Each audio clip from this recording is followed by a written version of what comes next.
আল্লাহ একদিন আজরাইলকে জিজ্ঞেস করলেন, হে আজরাইল, বনি আদমের রূহগুলো তুমি কবজ করেছো, দায়িত্ব তোমার।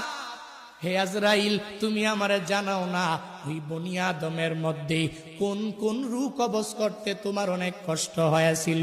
আজরাইল জানায়া দেয়, হে ও দয়ার মালিক, বনি আদমের মধ্যে দুইটা রূহ কবজ করতে আমার অনেক কষ্ট হয়েছে। কোন দুইটা রূহ?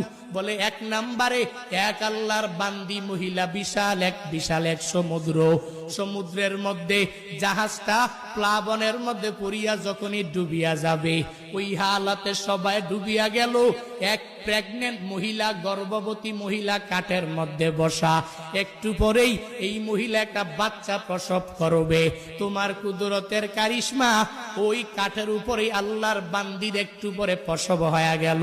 সন্তানটা দুনিয়ার মধ্যে ওই কাষ্ঠের উপরে যখন দুনিয়াতে আসলো, তখনই তোমার অর্ডার হয়ে গেল, হে আজরাইল, যাও এই বান্দির রূহটাকে কবজ করে তুমি নিয়ে চলে আসো।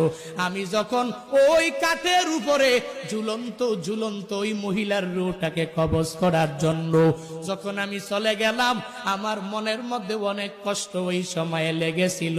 কারণ কি আল্লাহ জানেন না? কারণ হলো এই কাঠের মধ্যে যে এই বান্দি সন্তানটা, ওই সন্তানের কি উপায় হবে, কই যাবে? কারণ দুনিয়াতে তার মা থাকবে না।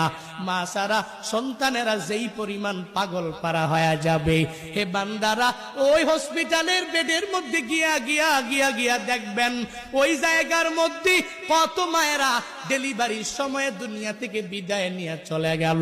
সন্তানেরা কত কষ্ট করে লালিত পালিত হয়ে গেল, কারণ দুনিয়াতে মা নাই। মা ছাড়া সন্তানটা দুনিয়াতে টিকে থাকতে পারে না। 70 বছরের ওই মুরব্বী নিজের মা হারাইয়া কান্দে, চোখের পানি ফালায়া, ওই বাবা হারাইয়া কান্দে। কারণ বান্দা তো জানে আমার নাতি নাতনির অভাব নাই, এই দুনিয়াতে আমার ছেলের অভাব নাই, এই দুনিয়াতে আমি সব কিছু দুনিয়াতে পাইয়া গেলাম, এখন আমার কোনো কিছুর অভাব নাই। কিন্তু আমার মা ছাড়া আমার এতিম অবস্থা হয়ে যায়, আমার বাবা ছাড়া আমার এতিম অবস্থা হয়ে যায়। সন্তানটা বড় হয়ে গেল, এরপরেও মা ছাড়া চলতে পারে না। মা যার নাই, মনে হয় ঘরের মধ্যে কোনো একটা নাই। যার বাবা নাই, ওই বান্দা পূর্ণাঙ্গ ভাবে বলতে পারে, মনে হয় ঘরের মধ্যে টাকা আছে, সন্তানেরা আছে, বউ আছে, স্ত্রী আছে, পুত্রবধূ আছে, বাবা নাই, মানে ঘরের মধ্যে কোনো একটা মানিক নাই। ওই যে মহিলাটা বাচ্চা প্রসব করলো, আজরাইল বলে, আল্লাহ, ওই মহিলার রূহটাকে কবজ করে আমি যখনই নিয়ে আসব, তখন মনে আমার অনেক কষ্ট লেগেছিল। কেন জানেননি? কারণ এই সন্তানের উপায় কি হবে এই চিন্তা ভাবনা করিয়া। কারণ আপনার আদেশ আমার মানাই লাগবে, কারণ আল্লাহর আদেশের উপরে অন্য কোনো কিছু করা যাবে না। আপনার আদেশ মানা লাগবে, নির্ধারিত টাইমের মধ্যে রূহ আমার কবজ করা লাগবে। কারণ আমি আপনার কমান্ড অনুযায়ী যেই সুন্দরভাবে চলাফেরা করি। আজরাইল তো কারো কাছ থেকে বান্দা অনুমতি নেয় না, শুধু নিয়েছেন নবীর কাছ থেকে।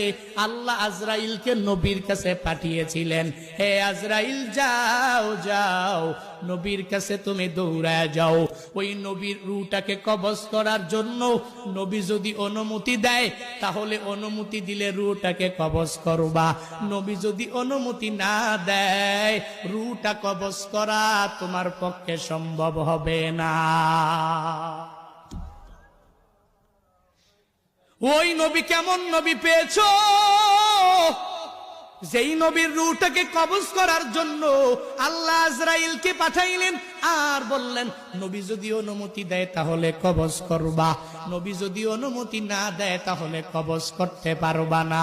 আজরাইল নবীর কাছে আসলেন, আয়েশা বললেন, হ্যাঁ নবী আমার, আল্লাহ পাঠিয়েছেন, যদি অনুমতি দেন রূহটাকে কবজ করে আমি নিয়ে যাব, যদি অনুমতি না দেন আমি কবজ করব না। নবী আমার বলেন, অনুমতি দিব না, আল্লাহর কাছে আমার একটা কথা বাকি রইল, হে আজরাইল, আইনা আখি জিবরাইল, আমার ভাই জিবরাইল কই, তুমি আমারে জানায়া দাও। যখন আজরাইলকে বলা হলো, আজরাইল বলে জিবরাইল ফিস সামাইল উলা, প্রথম আসমানের মধ্যে জিবরাইল বলে যাও যাও, ওই জিবরাইলকে যা খবর দাও আমার কাছে আসতে বলো। আমি জিবরাইলের কাছে একটা কথা বলবো, এটা রবের কাছে নিয়ে আসে পৌঁছায়া দিবে। আজরাইল জিবরাইলের কাছে চলে গেলেন। এবার জিবরাইল যখন রহমাতুল্লিল আলামিনের দরবারে চলে আসলেন, নবী চোখের পানি ফালাইয়া কাঁদে।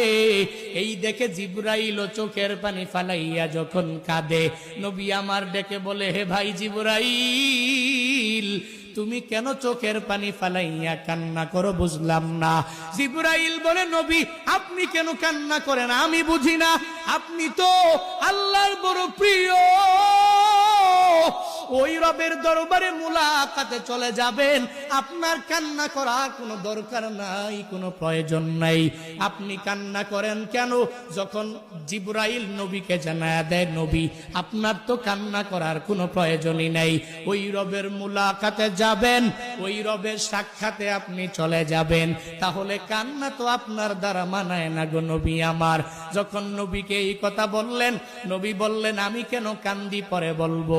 হ্যাঁ জিবরাইল, হ্যাঁ আমার ভাই, আপনি কেন কান্না করেন আমি বুঝলাম না। জিবরাইল দেখে বলে, পয়গম্বর,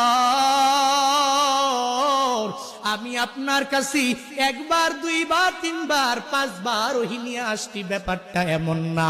আল্লাহ আমারে নিযুক্ত করেছেন 1,24,000 পয়গম্বর, এই সব পয়গম্বরের কাছে ওহী নিয়ে আসার দায়িত্ব আমার। আমি সবার কাছে অনেকবার আসি নাই, কারো কাছে 10 বার, কারো কাছে 20 বার, কারো কাছে 50 বার, কারো কাছে 100 বার, কারো কাছে 200-300 বার আমি ওহী নিয়ে আসলাম। কিন্তু হে নবী, আমি আপনার কাছে যে আসলাম,